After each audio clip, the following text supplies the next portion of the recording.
How long have you been doing Zinfandel? Has that been on there? 99 was the first year, yep. I fell in love, the first Zinfandel I ever drank, and Voss better send me a few bottles for mentioning their name, but it was actually Voss Zinfandel, and it was the first time I tried the variety, and I drank like three bottles with my cousin in the first night. I just thought, wow, this variety's cool, it's racy, it's sexy, you know, and I just fell in love with it.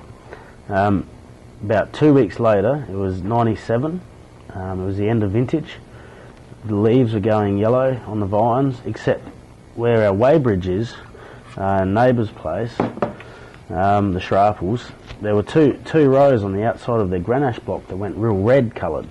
And I just, by chance, talked to Rob Sharple up at the weighbridge and said, what are those, what's that, those two rows? And he's gone, Zinfandel. And like 2 weeks ago I'd had an epiphany about Zinfandel, and all of a sudden I found like this old Department of Ag test site for Zinfandel was like planted in the 70s. So I asked him if I pruned. He said if I pruned it I could keep the cuttings, so I kept the cuttings and grafted back then 40 or same age vines as the old vines in the Black Guts, 1959 planted. I grafted over Trebbiano to Zinfandel, so they're currently the oldest Zinfandel vines in Australia.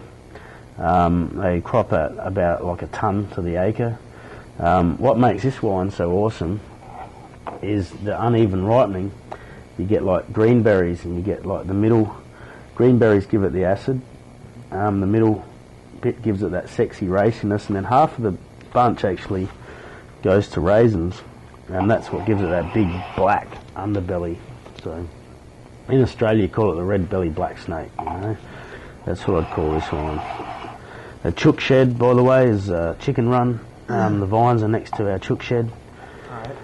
And yeah, the first vintage was in 99, and it's just been a kick-ass wine ever since. It's 100% new oak. It doesn't look like there's much new oak in it at all. That's how awesome the fruit is.